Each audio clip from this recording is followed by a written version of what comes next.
All right, it has been 3 weeks since the Wild Blood updates came to Albion Online, and we officially have patch number 1 for this update.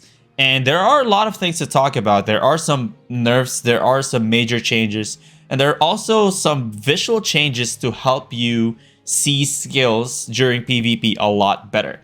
All right, so let's start off with the tracking changes. They're saying here now that a good number of players have made sufficient tracking progress, and overall activity for the feature is normalizing. All additional creatures which drop silver has been removed. Remember when they first launched this tracking system October 16th when the update dropped, they did say that they did increase the number of creatures so that more players can participate, because they are anticipating that more players, like a lot more players, are going to use the tracking system or try out the tracking system. This means every tracking target will now at least drop rare ingredients with a chance of dropping artifacts.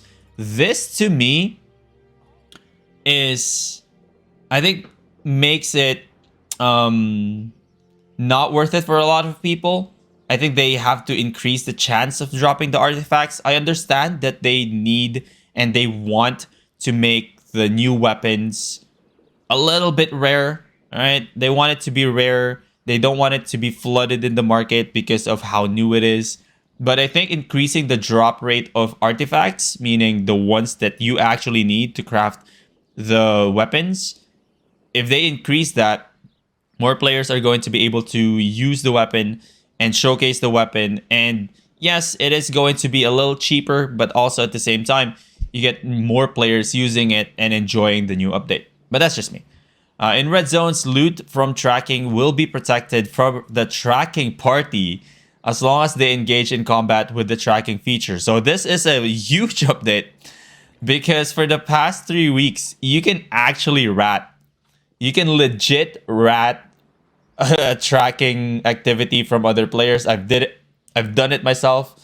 I basically looted a 5 mil artifact off of a creature that was close to dying, less than 10%.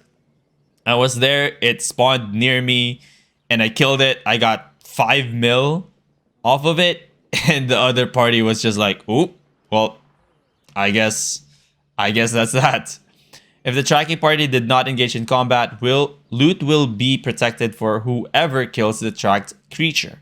PvP flagged players are still able to claim loot. All right, that's good. That's good. Okay, those are okay changes for the tracking. So that means, again, you get rare ingredients, but there's still only a chance of dropping artifacts. So I think it's still worth doing, but obviously that depends on how you look at things. I still think they need to rework some of the tracking in this game. Okay, so other changes to consumables for the food and potions can now be equipped without triggering spell cooldowns. Ah, okay, that's good. That's good, because every time you like craft in city and you equip food, re-equip food, it actually like triggers the 5-second cooldown, which can be annoying. So less annoyance now for some players, and I can see this being used in like PvPs as well. But obviously in PvPs already, when you equip food and potion, as long as you change food and change potion, you're not going to trigger the spell cooldown. Let's look at that. Okay, so in the past, when you dismount and you change food or you change potion, it doesn't actually add to the cooldown. Okay, but in the past as well, when you don't have potion or you don't have food, okay, when you dismount and you actually change food or you add food, it usually cools down for 5 seconds again. So this feature is actually super helpful in 2v2 Hellgates and in like PvP fights. A lot of PvP fights, they are going to benefit from this, because there has been multiple times in the past for 2v2 Hellgates where I would run out of food or I would run out of potions specifically, and I have to change to rest spots or change to poison because I ran out of the other. and it would give me that 5-second cooldown, which puts me at a disadvantage. Now, as long as you are out of combat, or I guess even if you're not out of combat, you can just literally add that potion in and be fine with it, which I think is it's a pretty good move. It's a pretty good change. All right, so we talked about this in a previous video about the combat balance changes, but for the sake of those who are not aware of the combat balance changes, we're just going to go through the changes. Okay, for the Frost Staff, the Frost Beam, for all of the Frost Staffs, the damage on it increases from 28.72 to 31.5. Again, Frost Beam is one of those skills that is rarely used, to be honest with you. Is rarely used in any activities except for PvE to slow the boss down, basically. But they are increasing the damage in the Frost Beam. It's pretty good. Hopefully, this comes back to the meta. I don't see it in like PvPs, to be honest with you, but maybe make it come back with the Mercenary Jacket and Frost Beam combo. We shall see. For the Quarterstaff, the separator for all of the Quarterstaffs, knockback distance is 12 meters. It's a fixed distance, and it decreases the root, but increases the damage as well. For the Shapeshifters, we talked about this in the past. This is getting nerfed. Alright, a lot of things getting nerfed. The overpowered Shapeshifter Staffs are finally getting nerfed after 3 weeks. For all of the staffs, the energy regeneration factor has been nerfed from 6 to 4.5. As you all know, the energy regeneration on all of these staffs when you go into your furry form is just insane, to a point where you don't really need a Limherscape. The human form skills sucks out so much energy when you use the skills, but once you transform to your furry form, it just regenerates your energy so fast.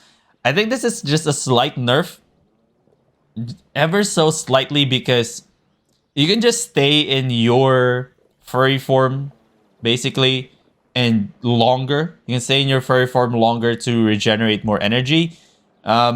It's a good nerf, but I don't think it's going to change a lot when it comes to like play styles, because it's just, you just have to wait a little longer. Plus, all of the Shapeshifter items have their own passive, so you're not missing out on a lot of things here. Okay, the Prowling Staff though, the base damage of the Prowling Staff, this is the QQQ, the Sinister Swipes. You've seen this in multiple videos, I'm pretty sure, how it can just literally dismount people with 3 Qs. Their base damage are now getting nerfed by 25%. It's a good change, I would say, because honestly, it's been the deadliest staff, and it's like the base staff too. It's the base staff, it's the deadliest staff for the Shapeshifters. They are getting nerfed, as well as the Pounce. This is the W ability on your Panther form. The cooldown from 10 seconds to 12 seconds. That should be an okay nerf. Again, I don't see it as a huge nerf at all. 2 seconds. Plus, this gets used for the initial engage anyway. It's not really going to change that much, but this does nerf the mobility of the Prowling Staff just a little bit. Just a little bit. Okay, the invisibility passive on the Prowling Staff. 3 Prowling Staff nerfs. Panther invisibility warning effect is now clearer. So 3 nerfs to the Prowling Staffs, basically. If you don't know the invisibility passive, when a Panther is near you, there was this small icon showing you that the Panther is near you. Now it's going to be a clearer sign, so it's just a visual change here. The next nerf, though, comes to the Light Caller, which is the Eagle. The cast is now interruptible. So in the previous patch of Albion Online, the W ability of the Eagle was both uninterruptible and unreflectable. Now they are interruptible, and the hit delay of 1 to 1.2 seconds has been applied as well, but they are still unreflectable, which I think is still good. Like, it shouldn't be able to reflect that high of a damage with like big cooldowns. I think that's still okay, because making it reflectable and like the hit delay of it as well is going to nerf it a little too much. But speaking of nerfs, they are nerfing the damage from 370 to 350. Still a pretty okay nerf. It's more of like a balancing, and they added the spell indication area for the hit delay as well. So they're nerfing it a little bit. I still think this is one of the best weapons for ZVZs and small scales at the moment. It's not going to change that much, but just a little tuning, I would say. All right, for the helmets, the Avalonian Beam on the Cal of Purity. This has been used just for kiting in corrupted dungeons, kiting forever in the mist as well. They are going to reduce the range from 22 meters to 18 meters, which is pretty good. That should discourage a lot of players from using this just to fully kite, making the most boring fights in the world. So that's a good nerf. The Howl, though, this is the thing that I have been most excited about. The Mercenary Hood, the Howl ability, instead of attack speed reduction, now reduces the enemy damage by 30%. This is such an OP buff. This is such an OP buff for me because reducing enemy damage for 4 seconds by 30%, it's huge. It's actually super huge on a Howl, on a D ability. Let's look at the cooldown. On a 20-second cooldown, the Howl can reduce the damage dealt by 30% for 4 seconds. And not only that, it deals okay damage, right? 154 is not the end of the world. It deals meh damage. It slows the enemies by 35% for 5 seconds, basically, and still interrupts enemy casting, which is insane. All 4 effects: damage, slow, decreases damage dealt, and interrupts enemy casting. So this is one of the most powerful non-artifact items as well. It's going to be insane. You are going to see it a lot in 2v2 Hellgates. Like, I'm 100% sure most of the hoods are going to be mercenary hoods for dagger pairs, right? Death givers, swords. They're going to just switch to mercenary hoods. It's cheap. It's super effective. It's going to be insane. Okay, so this is something that I was super excited about when I saw it in the NDA. Mend wounds on all armors. The channel is now interrupted when taking damage. So, if you are not aware, players, when they saw the change from last update, where you can just literally channel now and move with your mend wounds, they created this toxic build, super toxic build, where they would reset, get out of combat, use the R ability on any of the armor, alright, regenerate a lot of health while moving, while you, on the other hand, you're just like probably like half health. They're going to try to get that max health while moving towards you. It's one of the most toxic builds or strategies we've seen in the past year or so, I would say. But now they are going to be interrupted when they take damage. So rip to that toxic strategy. Alright, it no longer works. It's a good thing. It's a good thing for everyone. Okay, it's a good thing for everyone. The Purging Shield and the Mage Robe, the cooldown on it gets reduced from 40 seconds to 35 seconds. Another cooldown reduction here. I believe the Purging Shield back then was 45 seconds. Probably like a year ago. Now it's down 35, and the resistance as well increases from 0.28 to 0.3. So not much in terms of resistance, but they are decreasing the cooldown on it. Okay, the Ethereal Form, the Face Scale Sandals. The cooldown from 30 seconds to 45 seconds, and the transformation delay from 1 second to 1.5 seconds. A huge debuff, a huge nerf for a lot of tanks, I've heard, and healers as well for ZVZs. The Face Scale Sandals one of the most popular disengage item in the game, especially for ZVZs, just because it makes you immune to basically everything, increases your movement speed every time you pass through opponents, and it's just super, super good for ZVZs, for disengaging, for escaping basically.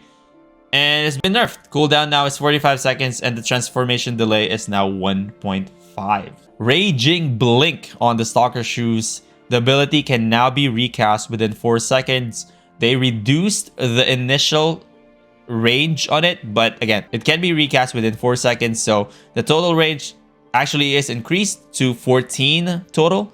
The damage as well increased by 1%. And the damage and healing cast duration from 4 seconds to 4.5 seconds. So overall, a good change for Stalker Shoes. I don't know why specifically Stalker Shoes, but it's pretty good. All right, so that's a new update. That is the official update for SBI. Patch number 1. What do you guys think? I think it's a good change. It's a good balance overall, I would say. That's a good balance overall, but not a lot of meta changes, I would say.